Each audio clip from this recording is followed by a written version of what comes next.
Your project timelines have been consistently problematic, and client feedback indicates dissatisfaction with your creative direction. I sat across from Nate, my pulse quickening as he flipped through my performance review with practiced disappointment.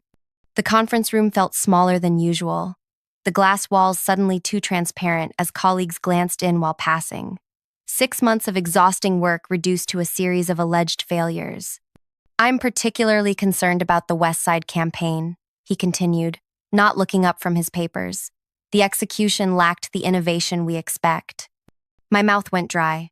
The West Side campaign had doubled their customer engagement, something the client had personally called to thank me for last week, but they specifically mentioned, I started. Please, let me finish, Nate interrupted, holding up his hand. I have several examples here. My phone vibrated in my pocket. Normally, I'd ignore it during something as important as a performance review, but something made me discreetly check the screen while Nate shuffled through more papers. Unknown number. Don't react. Your boss is recording everything. Be careful what you say. I controlled my expression, looking back up to find Nate watching me intently. I smiled apologetically and slipped the phone away, my mind racing. His company phone lay face down on the table, unusual for someone who typically kept it in his suit pocket. As he resumed speaking, I noticed his posture seemed off, slightly angled as though hiding something beneath his blazer. Your teammates have expressed concerns about your collaboration skills, he continued. Would you like to share your thoughts on your relationships with other designers? The question hung in the air, oddly specific. Fishing for criticism of my colleagues? I remembered the text and chose my words carefully. I value everyone on the team, I said blandly. We all bring different strengths. Nate's mouth tightened almost imperceptibly. He shifted in his chair, and I caught a glimpse of something small and black beneath his jacket. Let's discuss Alex's recent presentation. You seemed displeased. Another trap. Alex had presented my concept without attribution after Nate reassigned my project to him last minute. I thought Alex did an excellent job with the presentation, I said evenly, ignoring the heat rising in my neck. Nate's eyes narrowed briefly before he checked his watch. I need to step out for a moment. Please review these improvement metrics while I'm gone. He slid a folder across the table and left, closing the door behind him. The silence pressed against my ears. I waited 3 seconds, then 5 before moving. Something about the plant on the credenza had caught my eye, a tiny reflection where there shouldn't be one. I approached cautiously and discovered a small black recording device nestled among the leaves, its red light blinking steadily. My heart hammered against my ribs. Why was he recording me secretly?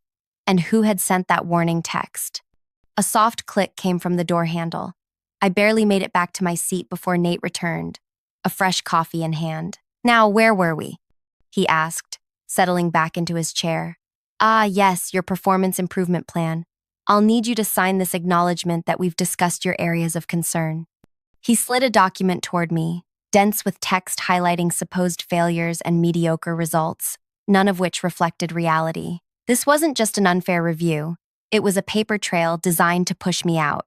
As I stared at the signature line, a chilling realization washed over me. I wasn't the first, and I wouldn't be the last, unless someone stopped him. If you're enjoying this story so far, please take a second to like this video and subscribe to the channel. Trust me, you'll want to know what happens next. My name is Tess Everhart, and until 6 months ago, I was known for my innovative approach to visual storytelling. I'd built a reputation in the design world through dedication and creativity, talents that caught Nate Pike's attention when he recruited me to breathe new life into his struggling design group. The first 2 weeks were everything I'd hoped for. My new colleagues welcomed me warmly, particularly Olivia, who had been with the company for 5 years.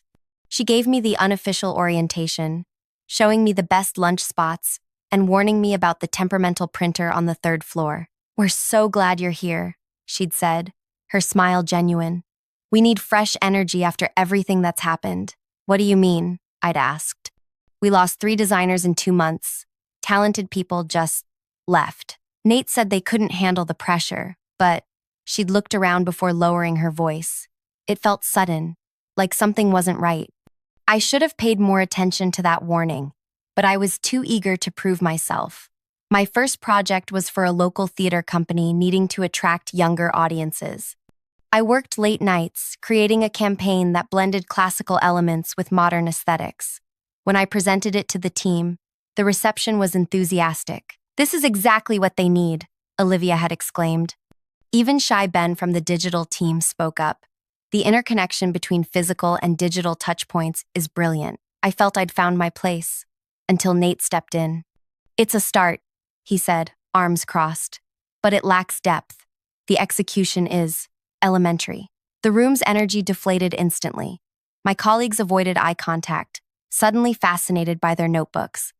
"Perhaps," he continued, "we should consider a different direction. Ben, why don't you take a pass at the digital components? Olivia, you rework the print materials. Tess, observe how a more experienced team approaches this." I was effectively removed from my own project.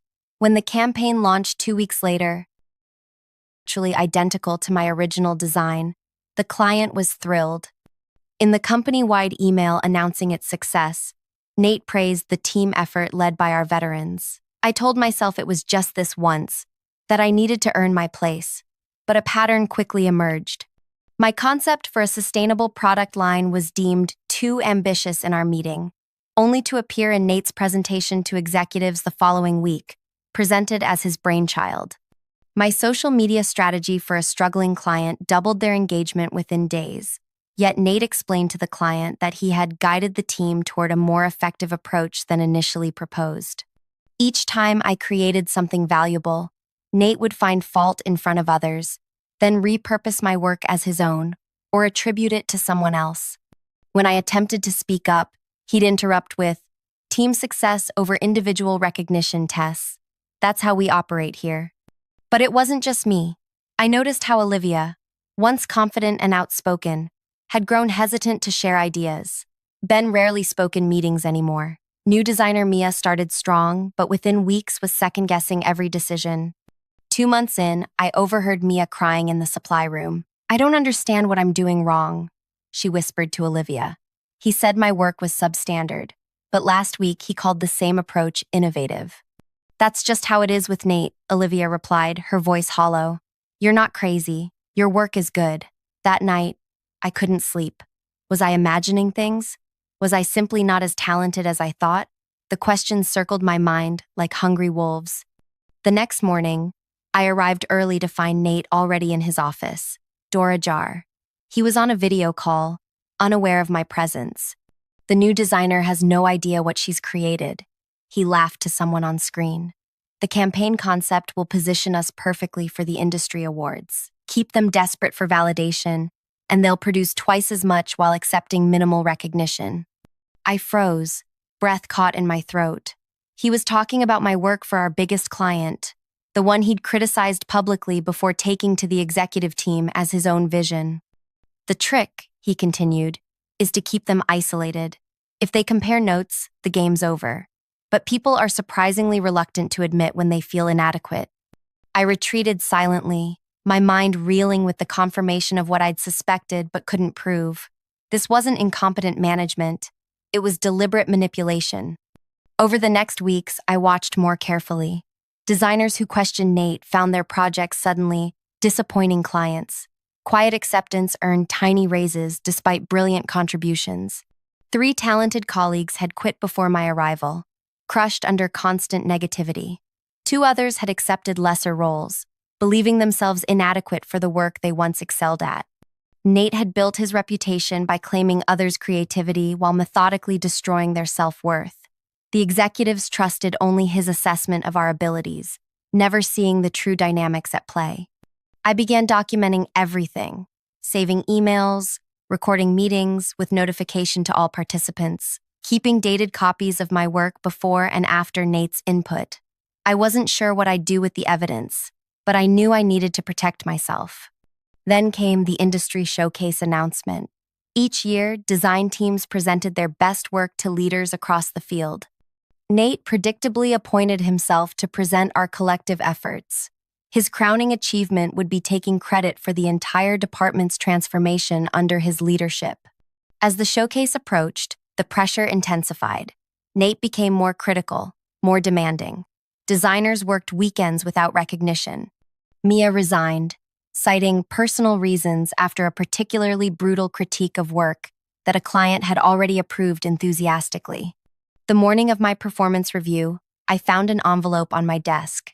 Inside was a single business card with a phone number and the words, "Former assistant, call if needed." I didn't have time to contemplate this mysterious message before Nate summoned me to the conference room, setting the stage for the conversation that began this story, the one where an unknown number warned me about being recorded. After signing the improvement plan under duress, I returned to my desk, mind churning with possibilities and fears. Who had sent that text? Why was Nate secretly recording me? And most importantly, what was I going to do about it? The business card seemed to burn in my pocket. With shaking fingers, I dialed the number. "I've been waiting for your call," a woman's voice answered. "My name is Dana. I was Nate's executive assistant for 3 years, and you're not the first person he's tried to destroy." The line crackled with Dana's steady breathing as I processed her words. I sat at my desk, hunched over my phone, keeping my voice low. "He records people?" I asked. "That's just one of his tactics," Dana replied. "Nate provokes negative comments about colleagues or pushes for admissions of imagined failings to use against you later. I watched him do it dozens of times, but I never had proof. Until now?" "Until you," she said. "Listen carefully. Nate destroys talented people systematically. First, he isolates them. Then, he erodes their confidence through constant criticism while simultaneously harvesting their best ideas. Finally, he creates a paper trail of performance issues before pushing them out or making them quit." My throat tightened. "Why are you telling me this?" "Because you're different. You're documenting things. I've heard whispers from Olivia." A pause. "And because I carry the guilt of staying silent for 3 years while watching careers crumble." I glanced toward Nate's office, where he was now laughing on a call, gesturing expansively. The same performance he'd given when I first interviewed. "What exactly does he want from this recording?" I asked. "He needs you to say something damaging about yourself or others. He'll edit it, present it to leadership as evidence of your negative attitude, and build his case for termination. Or worse, make you so miserable you quit, believing you're the problem." My fingers curled into a fist. "That won't happen." "Good. But be careful. Nate doesn't just take ideas. He takes spirits, souls. I've seen brilliant designers leave the industry altogether after believing his lies about their abilities." After we disconnected, I sat motionless, staring at the embossed business card. Dana had given me her private number, promising to share what she knew, but emphasized I needed to protect myself first. I looked up to see Olivia watching me, concern etched across her face. She approached cautiously. "Bad review?" she asked quietly. "Apparently, I'm on thin ice," I replied, studying her reaction. Something flickered behind her eyes. Recognition, perhaps. "Join me for lunch? Away from here?" 20 minutes later, we sat in a small park 3 blocks from the office. Olivia unwrapped her sandwich but didn't eat. "I shouldn't say anything," she began, picking at the bread crust. "But watching what's happening to you, it's like seeing history repeat itself. With you?" She nodded, eyes downcast. "I was like you once. Ambitious, confident, full of ideas. Nate hired me personally, called me a rare talent." Her laugh held no humor. 6 months in, I couldn't make a design decision without second-guessing myself 20 times. What happened? The Clarion project. My concept won us the account, our biggest ever. During development, Nate criticized every element publicly, while privately sending my original designs to the client.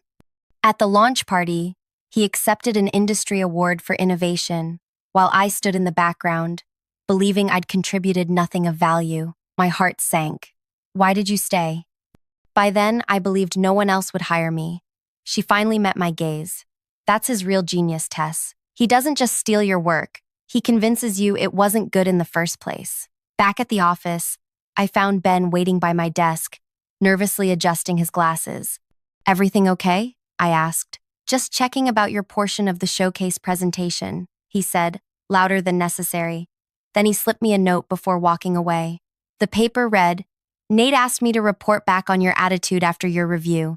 Not the first time. Be careful. The web of manipulation extended further than I'd realized. Nate wasn't just pitting us against each other.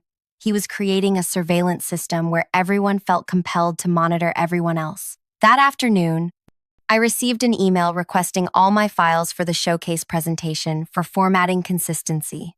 The deadline was tomorrow, giving me no time to document changes between my original work and whatever would ultimately be presented. I forwarded the email to my personal account before replying that I'd deliver everything by morning. Then I worked late into the night, creating 2 versions, one for Nate and a secured backup of my original designs. The next morning, Nate called an emergency team meeting. His expression was grave as we assembled. I've just received concerning feedback from the showcase organizers, he announced. They've implemented new guidelines requiring all presentations to clearly attribute work to specific team members. The room remained silent, though I noticed several designers exchanging glances. This creates a logistical challenge, Nate continued, pacing slowly. But I've developed a solution. Each of you will prepare a brief summary of your contributions, which I'll incorporate. This will satisfy the requirement while maintaining our cohesive narrative. It was masterful. He'd found a way to appear transparent while controlling exactly how much credit each person received. When are these attributions due? I asked. By end of day, Nate replied. I'll need tonight to integrate everything before tomorrow's event. An impossible deadline, meaning he could edit our contributions however he wished, and no one would see the final presentation until it was live. As the meeting dispersed, my phone buzzed with a text from Dana. Need to talk. Found something. Cafe across street. 15 minutes. I made an excuse about needing supplies and slipped out. Dana was already waiting at a corner table, a leather portfolio beside her coffee. You're not the first person to document Nate's behavior, she said without preamble, but you might be the first with a chance to expose it. She slid a flash drive across the table. These are exit interviews from 8 designers who left in the past 2 years. Human Resources conducted them as standard procedure, but Nate convinced the director to mark them confidential, claiming disgruntled employees were making baseless accusations. How did you get these? I asked, not touching the drive. I was responsible for filing HR documentation. I never deleted my copies. Her eyes darted to the window. I was too afraid to use them while working there. But these stories, they're all the same. Designers describe watching their confidence and creativity systematically dismantled. This could help, but it's still their word against his. He would claim they were underperformers making excuses. Dana smiled thinly.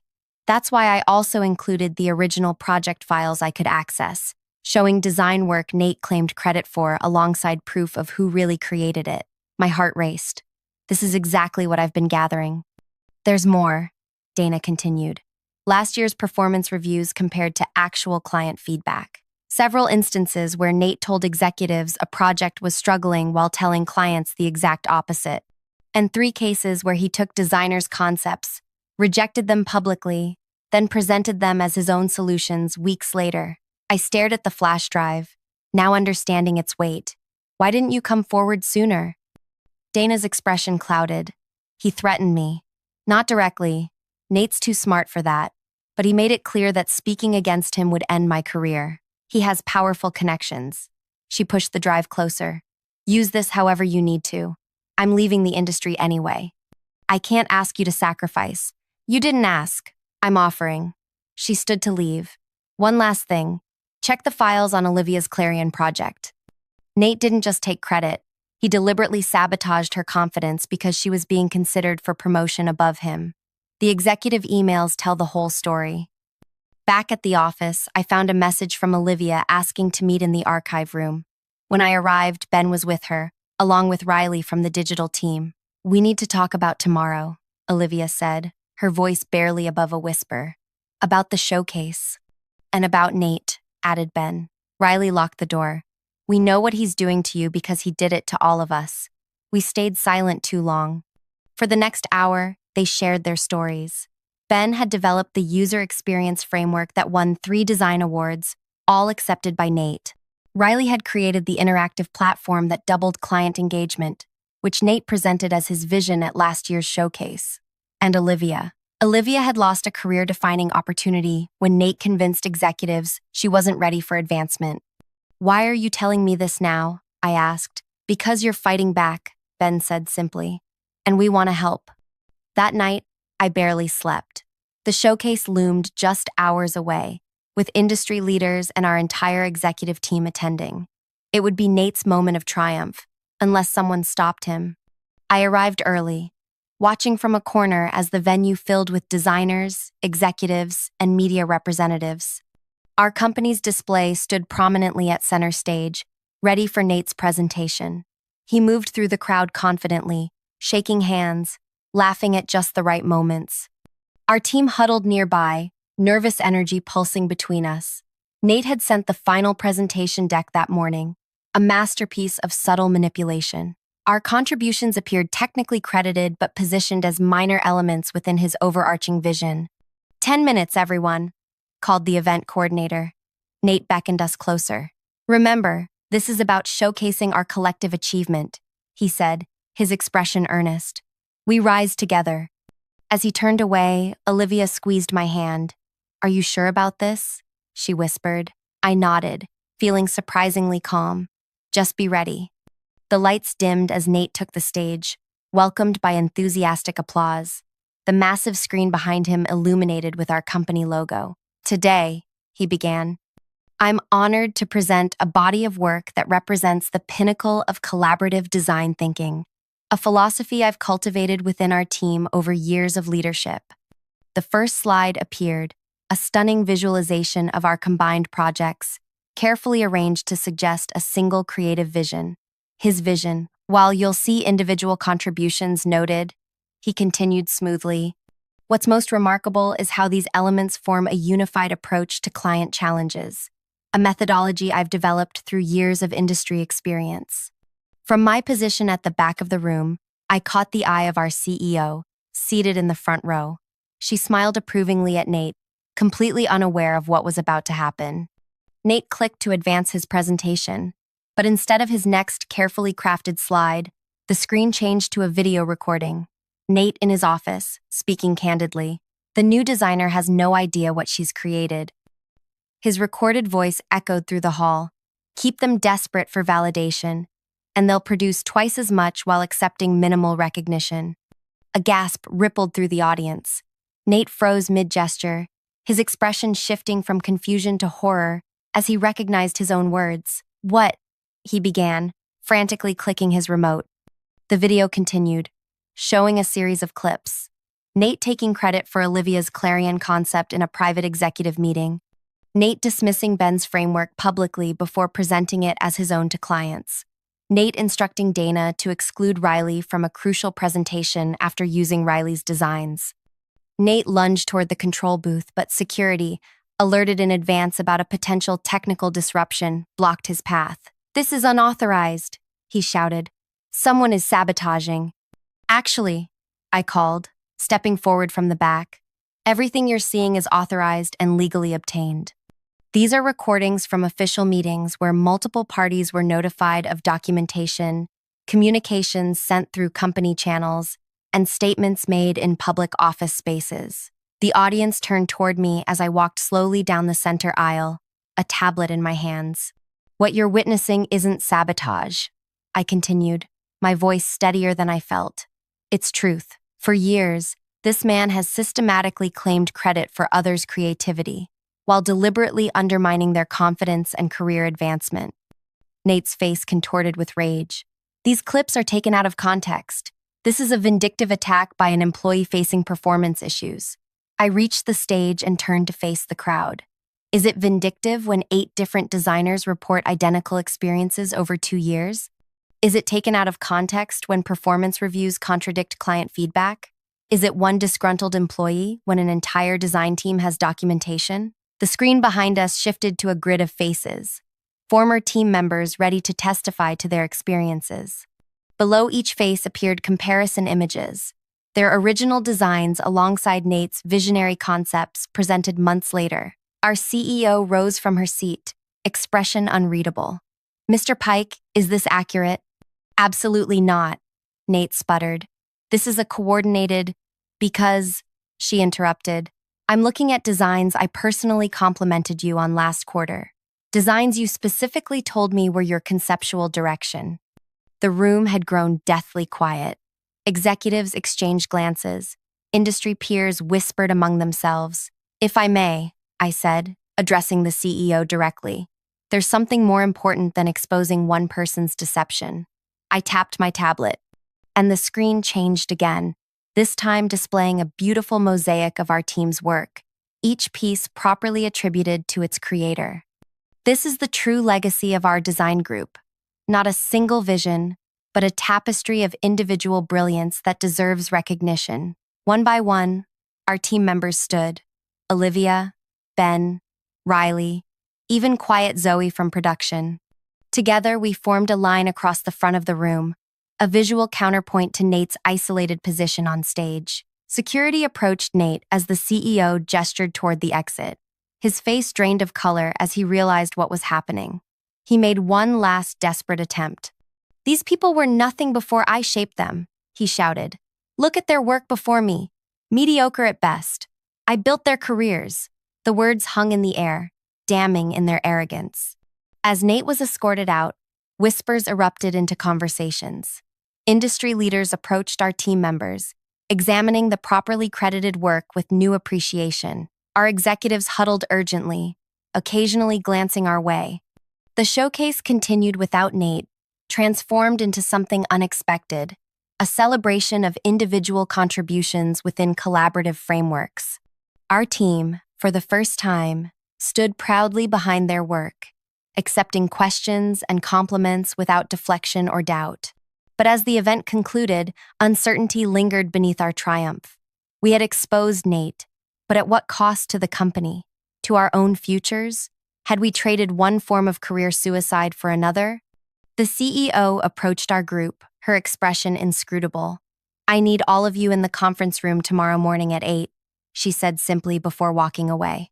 That night, we gathered at a quiet bar, emotionally exhausted but unable to separate. We had tied our fates together in a way that couldn't be undone. What happens tomorrow? Ben asked, voicing everyone's fear. I looked around at these talented people who had risked everything to reclaim their worth. I don't know, I admitted. But whatever comes next, we face it honestly, together. None of us could have predicted what awaited us in that conference room the next morning, or how completely our professional lives were about to transform. The next morning arrived with a weight of finality. Our team gathered in the hallway outside the conference room, exchanging nervous glances but few words. Whatever happened now, we had crossed a line that couldn't be uncrossed. No regrets, Olivia whispered, squeezing my hand as the CEO's assistant waved us in. The room was already occupied. Our CEO, Valerie, sat at the head of the table. Beside her were the chief operating officer, the head of human resources, and two people I didn't recognize. The atmosphere felt heavy, formal. Please sit, Valerie said, gesturing to the empty chairs. We arranged ourselves along the table, a united front despite our anxiety. The room remained silent until everyone was settled. Valerie cleared her throat. Yesterday was unprecedented. In my 15 years leading this company, I've never witnessed anything like it. My chest tightened. Here it came. The corporate damage control. The need to protect the company's reputation over justice. Before we discuss consequences, Valerie continued, I want to address something directly. She leaned forward, making eye contact with each of us. I failed you. The statement hung in the air, unexpected and disarming.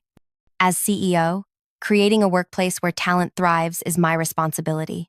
Somehow, I allowed a culture where one person could systematically undermine others while ascending through deception. She turned to one of the strangers, a woman with silver-streaked hair and keen eyes. This is Audrey Lane, an independent investigator specializing in workplace ethics. Last night, after reviewing initial evidence, I asked her to examine everything thoroughly. Audrey? The investigator opened a sleek laptop. The documentation provided is extensive and damning. Email trails, recorded meetings, comparative design files, exit interviews. They form a clear pattern of creative theft and psychological manipulation spanning 3 years. Valerie nodded grimly. And the legal implications? The second stranger, a sharp-featured man in a charcoal suit, spoke up. I'm Patrick Welsh, outside counsel. While the company faces potential liability for allowing this situation to develop, the individuals who came forward acted within legal boundaries.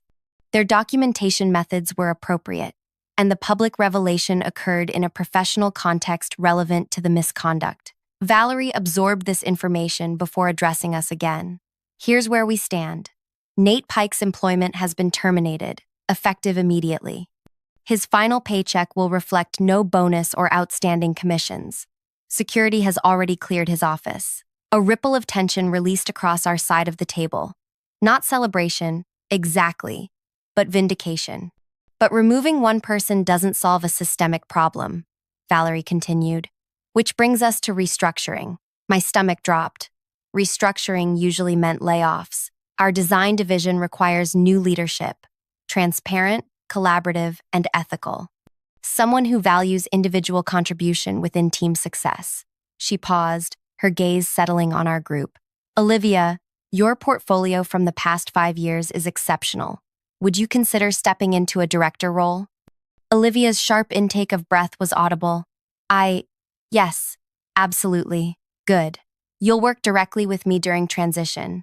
Valerie turned to Ben. Your UX framework has apparently been foundational to our digital success. I'd like you to head a new specialized UX department, reporting to Olivia but with dedicated resources. Ben's eyes widened behind his glasses as he nodded wordlessly. Riley, your interactive designs have driven significant client engagement. You'll lead client-facing technology integration, also under Olivia. As Valerie continued assigning new roles based on previously unrecognized talents, I realized we weren't being punished. We were being repositioned according to our actual abilities. Finally, she turned to me. Tess, you've been here only 6 months, yet you catalyzed a necessary reckoning. Your design work shows innovation, but your leadership in this situation demonstrates something equally valuable: integrity and strategic thinking. She slid a folder across the table. This is a new position, Ethics and Creative Advocacy Director. You would develop protocols ensuring proper attribution of creative work, facilitate transparent communication between leadership and creators, and build safeguards against the dynamics that allowed this situation to develop. I opened the folder to find a job description with a salary nearly double my current compensation. Why me? I asked, genuinely puzzled. I'm the newest, the least invested. Perhaps that's precisely why you could see what others had normalized, Valerie replied. Sometimes the clearest perspective comes from fresh eyes. The meeting continued for another hour as we discussed practical implementation, timelines, and support systems for team members still processing their experiences. By the time we adjourned, the design division had been completely reorganized, not dismantled, but reborn. As we filed out, Valerie asked me to stay behind. There's one more thing, she said after the others left. How did you access those recordings of Nate, particularly the ones from private executive meetings? The question I'd been dreading. I took a deep breath. I can explain. No need, she interrupted with a faint smile. I already know. I just wanted to see if you'd be honest. My confusion must have shown on my face. Dana contacted me directly last night, Valerie explained. She was quite thorough in explaining her role in preserving evidence. She also mentioned your careful approach to gathering only legally defensible documentation. Relief washed through me. I wasn't sure you'd believe us without irrefutable proof. That's the tragedy of situations like this, Valerie said quietly. When someone is skilled at manipulation, they don't just damage individuals, they erode trust throughout an organization. Rebuilding that is your first priority in your new role. Over the next few weeks, our design division underwent a transformation that went beyond organizational charts. Under Olivia's leadership, we implemented a collaborative attribution system, ensuring every contributor received proper credit. Ben's UX department flourished with clear guidelines for integrated workflows. Riley revolutionized our client presentation approach to highlight team contributions. The most profound change, however, was atmospheric. Designers who had grown accustomed to hiding their best ideas now shared them eagerly. Meetings became energetic exchanges rather than tense evaluations. People stayed late, not from fear, but from genuine engagement with their projects. 3 months after Nate's departure, we gathered for the quarterly design review. The room buzzed with conversation as designers displayed their latest work alongside their names, a simple change with powerful impact. "I never thought I'd enjoy these again," Olivia commented as we prepared to start. "Remember how we used to dread Nate's constructive feedback?" "I used to get physically ill the night before," Ben admitted. "Now I actually sleep." Riley joined us, tablet in hand. "You won't believe this. 3 former designers have applied to return. People who left because of Nate, including Mia?" I asked. "She's first on the list.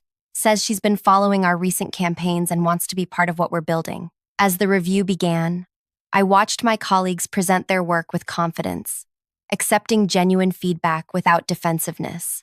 The creative output had not just maintained quality without Nate, it had surpassed previous standards as liberated minds explored new possibilities. Afterward, Olivia pulled me aside. "There's something you should see." She led me to her office, where Dana waited with an envelope.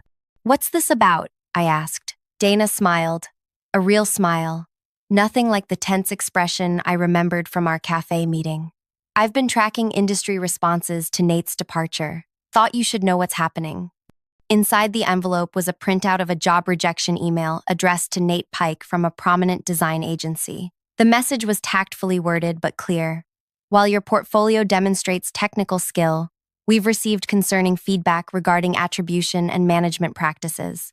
Our culture prioritizes collaborative development and transparent credit allocation. This is the 5th rejection," Dana explained. "Word has spread, not through gossip but through proper channels, HR networks, professional associations. He's finding that reputation matters more than his portfolio." "I don't want revenge," I said, feeling uncomfortable. "I just wanted the manipulation to stop." "This isn't revenge," Olivia countered. "It's consequence. There's a difference." She was right. What happened to Nate wasn't about punishment but accountability, something long overdue. That evening, after most had left for the day, I found Ben still working in the creative lab, immersed in a complex wireframe. "Can I ask you something personal?" I said, pulling up a chair. He looked up, adjusting his glasses. "Sure. How are you doing, really? After everything with Nate?" Ben's hands stilled on the keyboard. "Honestly, I'm still processing. For 2 years, I believed I wasn't good enough. That voice becomes part of you, you know? Sometimes I still hear it.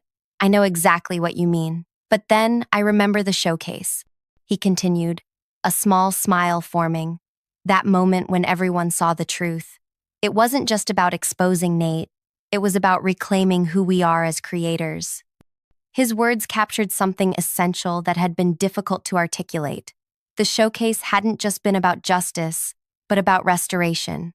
6 months after Nate's departure, our team received an industry nomination for innovative organizational structure, recognizing our attribution system and collaborative approach. The irony wasn't lost on any of us that the very showcase where we'd exposed Nate had led to this recognition. The night before the award ceremony, I stayed late finalizing our presentation. As I gathered my things to leave, I found Valerie standing in my office doorway. "Working late again?" she asked. "Just wrapping up. Tomorrow's a big day." She entered, closing the door behind her. "I never properly thanked you, Tess." "For what?" "For seeing what I missed. For having the courage to act on it." She sat down across from me. "Do you know what haunts me most? I promoted Nate 3 times. I believed his narratives about difficult team members. I accepted his appropriation of others' ideas because the results seemed positive. He was very convincing," I offered. "That's no excuse. Leaders must look deeper." She sighed. The day of the showcase, when those recordings played, I recognized client presentations I'd personally praised him for, work I'd used to justify his advancement. The weight of her responsibility was evident in her expression. "The thing is," I said carefully, "none of us saw it clearly at first, not even me.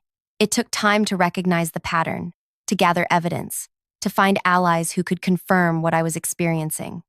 "That's why your new department matters," Valerie replied. "Systems that depend on individual heroism to correct injustice are fundamentally flawed. The next day, as our team accepted the industry award, I looked out at the audience, the same venue where we'd confronted Nate 6 months earlier. The symmetry felt appropriate somehow. Later, at the celebration dinner, Olivia raised her glass. To Tess, who risked everything to fight for truth. I shook my head. That's not quite right. I didn't plan some grand crusade. I just couldn't accept what was happening. That's what makes it remarkable, Riley said. You didn't set out for revenge or glory. You just refused to participate in your own diminishment. As conversations flowed around me, I reflected on how we'd arrived at this moment. The truth was, there had been no master plan when I first sensed Nate's manipulation. No elaborate scheme for exposure or justice, just a simple, fundamental decision. I would not allow my work to be stolen. I would not accept being made to feel smaller than I was, and I would not stand by while it happened to others. The revenge, if it could be called that, had never been about Nate's downfall. It had been about reclaiming what he'd taken. Our work, our confidence, our professional identities, about creating systems that made such theft impossible in the future. The most powerful moment hadn't been watching Nate escorted from the showcase in disgrace. It had been the weeks and months that followed, watching designers rediscover their voices, seeing Ben present his framework without apologizing for its existence, hearing Riley confidently defend a creative choice, witnessing Olivia step into leadership with natural authority she'd always possessed but learned to doubt. And perhaps most meaningful, welcoming back those who had left, like Mia, who now led our emerging designers program with enthusiasm that had once been extinguished. This was the true victory. Not that one man had fallen, but that many had risen. After dinner, as we gathered for a team photo, I noticed Dana watching from nearby. I waved her over. You belong in this picture too, I insisted. None of this would have happened without you. She hesitated. I just provided information. You had the courage to use it. That's not true, I countered. You kept those records for years, knowing someday they might matter. You reached out when you saw history repeating. That wasn't just information. It was hope. As the photographer positioned us, I found myself surrounded by people who had transformed from colleagues to something closer to family, people who had shared a difficult journey and emerged stronger. The camera flashed, capturing a moment of genuine joy, not the artificial enthusiasm Nate had demanded, but the authentic happiness of people doing work they loved and receiving proper recognition for it. Later that night, alone in my apartment, I opened my laptop to find an email from an unfamiliar address. The subject line read simply, "Thank you." It was from a designer at another company, someone I'd never met. They described watching our showcase confrontation and recognizing their own situation with a manager who claimed credit for others' work. Inspired by our example, they had documented the pattern and presented evidence to their leadership. Changes were now underway. You showed me it was possible to stand up without being destroyed, they wrote. That speaking truth doesn't have to end a career. It can transform it. As I read similar messages that had arrived over months, from designers, writers, developers, people across creative industries, I understood something profound. Stories like ours rarely remain isolated. They ripple outward, giving others permission to demand better, to insist on fairness, to believe their work and well-being matter. That was the ultimate revenge against systems that depended on silence and isolation to survive, breaking that silence together. If this story resonated with you, please take a moment to like this video and subscribe to the channel. Your support helps these important stories reach others who might be experiencing similar situations. Share in the comments if you've ever had to stand up for yourself at work. You never know who might draw strength from your experience. Remember, sometimes the most powerful thing we can do is simply refuse to participate in our own diminishment.